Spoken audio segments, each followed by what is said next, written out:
अगर आप अपनी रीढ़ की हड्डी को, स्पाइन को सीधा नहीं रखते तो आपका जो ब्रेन है वो ठीक से काम ही नहीं करेगा।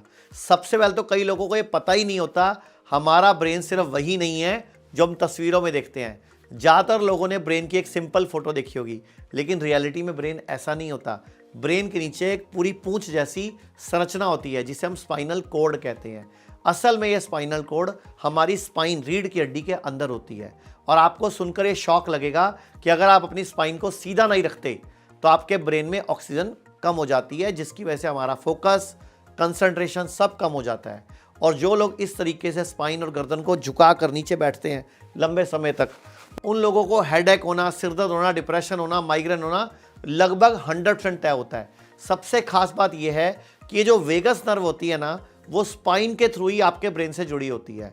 और जो लोग इस तरह लैपटॉप और फोन में घुसे रहते हैं नीचे झुककर, उसका सीधा असर हमारे हार्ट पर, हमारी पावर पर, हमारी स्ट्रेंथ पर पड़ता है, क्योंकि वेगस नर्व हमारे हार्ट रेट को और हमारी ब्रीदिंग को कंट्रोल करती है। तो हार्वर्ड यूनिवर्सिटी ने स्पाइन यानी रीढ़ की हड्डी पर एक रिसर्च की, जिसमें यह देखा कि सिर्फ 2 से 3 मिनट अपनी रीढ़ की हड्डी को सीधा रखने से, सिर्फ 2 से 3 मिनट अपनी रीढ़ की हड्डी को सीधा रखने से आपकी हार्ट रेट बेहतर हो जाती है, आपकी ब्रीदिंग बेहतर हो जाती है। इसके अलावा पंपिंग बिल्कुल नेचुरल हो जाती है।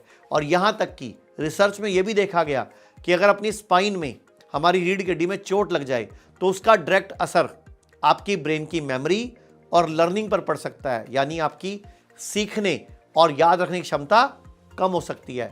अगर आप रिसर्च पढ़ना चाहें तो डॉक्टर माइकल बीटी और डॉक्टर जैकलिन ब्रेसनन के रैट्स यानी कि चूहों पर किए गए एक्सपेरिमेंट में आप ये सब विस्तार से पढ़ सकते हैं। आपकी स्पाइन कोई मामूली चीज़ नहीं है, आपकी स्पाइन एक सुपर पावर है। तो जब भी चेयर पर बैठें, योगासन करें या अपना काम करें, अपनी स्पाइन को सीधे रखें। और सबसे ज़रूरी बात, रीढ़ की हड्डी की एक थेरेपी होती है पंचकर्मा के अंदर, जिसको बोलते हैं पृष्ठ बस्ती। गर्दन दर्द है तो ग्रीवा बस्ती, और रीढ़ की हड्डी की L4, L5 ऐसे में प्रॉब्लम है तो कटी बस्ती। ये पृष्ठ बस्ती टेक्निक आपकी रीढ़ की हड्डी को सीधा भी रखेगी, जवान भी रखेगी, आपको हर तरह से बीमारियों से भी बचाएगी।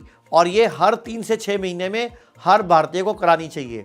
और ये जरूरी जानकारी अपनी लाइफ को बेहतर बनाने के लिए, अपने बच्चों को और पूरे समाज की लाइफ को बेहतर बनाने के लिए सबके साथ शेयर करें और चैनल को सब्सक्राइब करें। और एक और बात, सुबह उठ के उकड़ू बैठ के अगर आप हल्दी चबाते हैं, अदरक चबाते हैं, कड़ी पत्ता चबाते हैं, तो भी आप ब्रेन और स्पाइन के आपस के कॉम्बिनेशन को सेटल करते हैं और अपने हार्ट अटैक के खतरे को भी कम करते हैं। लेकिन रोज कुछ नहीं खाना, हफ्ते में 4 दिन या 5 दिन खाना है। धन्यवाद। लोग कहते हैं आयुर्वेद गंभीर बीमारियों का इलाज नहीं कर सकता, लेकिन अगर पूरे भारत में कोई गंभीर बीमारी से परेशान है तो आयुर्वेद को ट्राई करने तो आ सकते हो ना, पंचकर्मा करा सकते हो, नुकसान तो कुछ होगा नहीं, लेकिन बॉडी हील कर गई तो जिंदगी आपकी बन जाएगी। और सभी प्रकार के हेल्थ इंश्योरेंस हमारे 120 सेंटरों पर चलते हैं।